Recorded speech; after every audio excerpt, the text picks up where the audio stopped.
대당서역기 제2권 3. 북인도 3개국 6. 3건탈하국 2.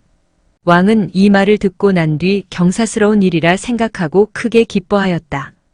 그는 자신의 이름이 성현의 옛 기별에 올라있던 것에 자부심을 갖게 되었고 이로 인하여 올바른 믿음을 일으켜서 부처님의 법을 깊이 공경하게 되었다. 그리하여 작은 솔도파의 주위에 다시 돌로 솔도파를 세워서 자신의 공덕의 힘으로 작은 솔도파를 덮어 씌우려고 하였다. 하지만 돌로 만든 솔도파가 커지면 그에 따라 작은 솔도파는 항상 3척 더 높아졌다. 이렇게 해서 높이는 점점 높아져 400척이 넘게 되었다.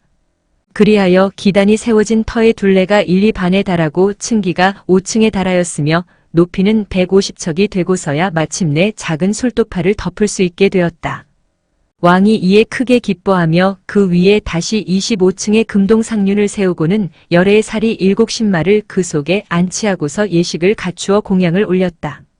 그런데 이렇게 솔도파 짓는 일이 끝나자 또다시 작은 솔도파가 대기의 동남쪽 모퉁이 아래에 옆으로 삐죽하게 반쯤 나와 있는 것이 보였다. 왕이 불쾌히 여기면서 내던져 버렸더니 작은 솔도파가 큰 솔도파의 제2층 아래의 석기 안에서 반쯤 모습을 드러내었다. 본래의 장소에 가보니 작은 솔도파가 또다시 나와 있었다. 왕은 이내 마음을 돌이켜 탄식하며 말하였다. 오, 사람의 일이란 미혹에 빠지기 쉬우며 신령스런 공덕은 가리기가 어렵구나. 부처님께서 돌보시는 것을 어찌 분노로 미칠 수 있겠는가? 이렇게 참회하고 난 뒤에 허물을 사죄하고 돌아갔다. 그 두 기의 솔도파는 지금도 있다. 병에 걸려서 쾌유를 비는 자가 향을 바르고 꽃을 뿌리며 지극한 정성으로 귀의하면 대부분 쾌유하게 된다. 큰 솔도파의 동쪽으로 돌계단이 있는데 그 남쪽에 두 기의 솔도파가 조각되어 있다. 하나는 높이가 3척이고 또 다른 하나는 5척인데 규모나 형상은 큰 솔도파와 같다. 또한 불상이 이구 만들어져 있는데 하나는 높이가 4척이고 또 다른 하나는 6척이다. 보리수 아래에서 가부좌한 모습을 본뜬 것으로 태양이 비치면 금색으로 찬란하게 빛나고 해 그림자가 차츰 옮겨져 오면 돌무늬가 청감색을 띈다. 옛 노인들의 말에 의하면 수백 년 전 석기의 틈 속에 금색 개미들이 살고 있었다고 한다. 개미들 가운데 큰 것은 손가락만 하고 작은 것은 보리알만 하였는데 같은 것끼리 무리를 지어서 그 석벽을 갉아먹었다. 그런데 그 무늬가 마치 아로색인 것과 같았다.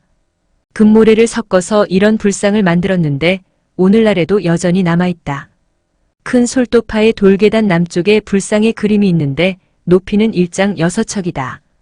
가슴 위쪽은 2개의 몸으로 이루어져 있고 가슴 아래부터는 하나의 몸으로 합해져 있다. 옛 선현들의 말에 의하면 어떤 가난한 선비가 살고 있었는데 그는 품팔이를 하면서 생계를 잇고 있었다. 어느 날 금전 한 잎을 얻게 된 그는 그 돈으로 불상을 만들기를 발언하였다.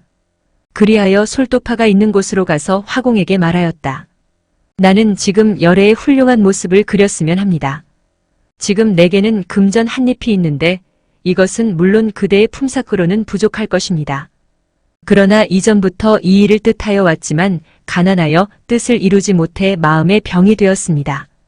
그러자 화공은 그의 지극한 정성에 감동하여 값을 따지지 않고 만들어주기로 하였다.